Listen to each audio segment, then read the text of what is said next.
Salut les Top Dog Travelers.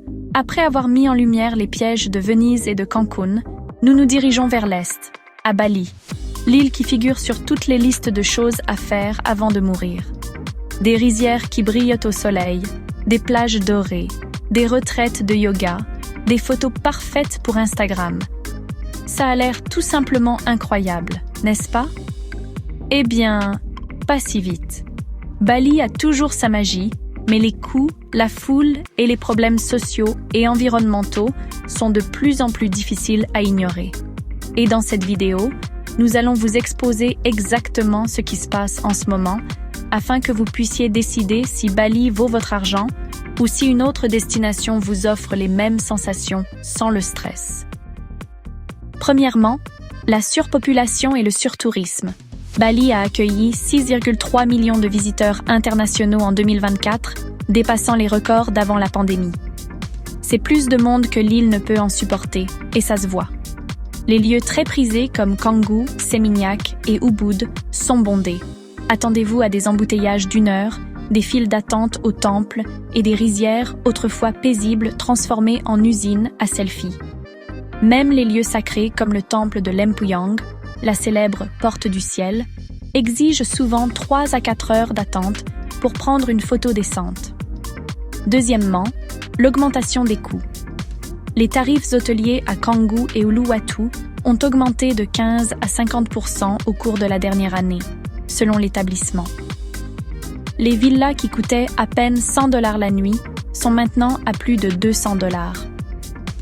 La taxe touristique Love Bali de Bali, lancée en 2024, ajoute 10 à 15 $ supplémentaires par personne.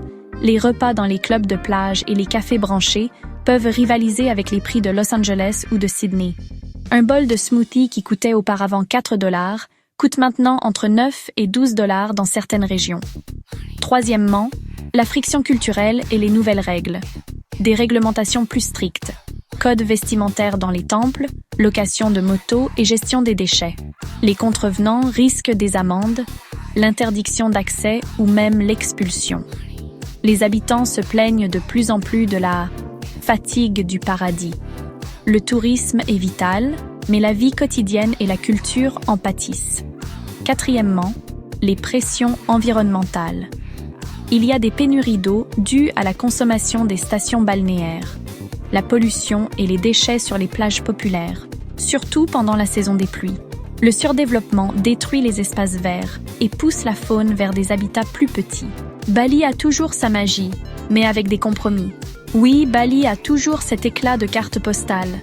Du surf de classe mondiale à Uluwatu, Keramas et Canggu. Une richesse culturelle, danse balinaise, temples anciens comme Besakih. Des retraites bien-être à Ubud. Une beauté naturelle, randonnée volcanique, cascades, rizières en terrasse, récifs coralliens. Mais pour en profiter maintenant, il faut affronter les foules, budgétiser soigneusement et se préparer à des coûts plus élevés. Le paradis n'est plus gratuit ni bon marché. Alors, comment visiter Bali intelligemment dans les mois à venir? Restez en dehors des lieux très fréquentés. La vallée de Sidmen, Ahmed ou Munduk offrent moins de monde, des villages authentiques et des prix plus bas. Mangez comme un local. Évitez les clubs de plage chers. Les warung locaux servent des repas pour 2 à 3 $ américains. Voyagez intelligemment avec les transports. Utilisez Grab, Gojek, Bluebird ou louez un scooter avec casque et assurance. Planifiez vos visites et essayez de visiter pendant la basse saison de mai à juin et de septembre à octobre. Visitez les temples le matin pour rencontrer moins de monde. Respectez la culture locale en vous habillant toujours modestement, en ne grimpant pas aux arbres sacrés et en demandant toujours la permission avant de photographier les cérémonies. Les alternatives à Bali. Si Bali vous semble trop cher ou trop bondé, pensez à Lombok pour ses plages magnifiques, ses randonnées, moins de touristes et des coûts plus bas. Flores pour le parc national de Komodo et des paysages vraiment intacts. Et le Sri Lanka pour ses plages, ses temples, ses montagnes, sa faune et des coûts inférieurs de 30 à 40%. Le Vietnam, avec des endroits comme Hoi An, Da Nang et Phu Quoc, où vous trouverez une culture riche, infos incroyables et des hébergements abordables. Les Philippines sont Palawan et Siargao. Ces îles sont connues pour leurs eaux cristallines, leurs vues imprenables et leur ambiance décontractée. Ces destinations offrent une beauté, une culture et une aventure similaires sans le stress et le prix de Bali. Maintenant, nos dernières réflexions sur Bali. Bali n'est pas cassée, elle a juste changé. Ce n'est plus le paradis insouciant et bon marché que les gens imaginent. C'est plus comme une relation exigeante. Ça en vaut la peine si vous savez à quoi vous vous engagez. Frustrant si vous vous attendez à une magie facile. Avez-vous déjà visité Bali? Ou avez-vous découvert un joyau caché ailleurs, en Asie du Sud-Est, qui surpasse le battage médiatique?